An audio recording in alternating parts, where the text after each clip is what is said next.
Mariing kinundina ng Pilipinas ang pagdukot sa 4 na Pilipinong UN peacekeepers sa Golan Heights. Kaugnay nito na nawagan ang DFA sa United Nations Security Council para sa kaligtasan at pagpapalaya sa mga ito. Si Aya Macalma sa detalye.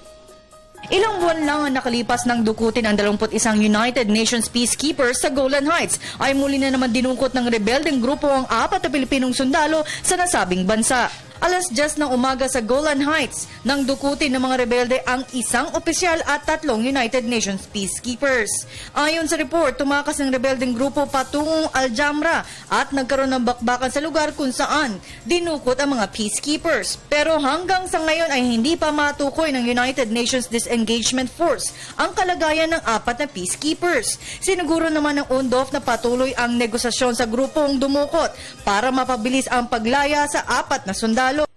Ngayon, ayaw munang ilabas ng Department of Foreign Affairs ang mga pangalan ng mga Pilipinong sundalo, pero naabisuhan na nila ang kanilang pamilya. Mariing kinondena ng ating pamahalaan ang ginawa ng mga rebelde at ngayon ay nire-review ng United Nations ang peacekeeping missions ng bawat peacekeepers nang sa gayon ay maiwasan na ang mga ganitong insidente. The Philippines underscores that the apprehension and illegal detention of peacekeepers are gross violations of international law. The Filipino peacekeepers operate under the UN flag, and accordingly, these Filipinos are international personnel clothed with immunity and mantle of protection, similar to diplomatic agents and personnel. These rights are inviolable, and their transgression is punishable under international law. Umapila ang ating pamahalaan sa Security Council upang magawa ang lahat para sa agaran at sa kaligtasan ng pagpapalaya ng 4 na Pilipinong sundalo.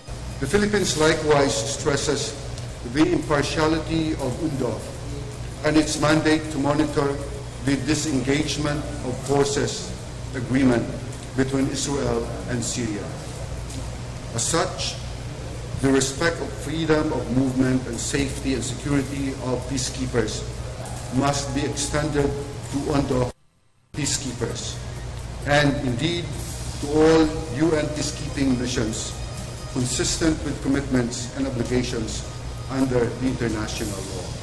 The Philippines calls on the Security Council to exert all efforts and use its influence for the early and safe release of the Filipino peacekeepers. Sa kabuuan, maabot sa 742 ang miyembro ng Filipino peacekeepers sa iba't ibang bahagi ng bansa at 343 United Nations peacekeepers sa Golan Heights. Para sa Telebisyon ng Bayan, Aya Macalma.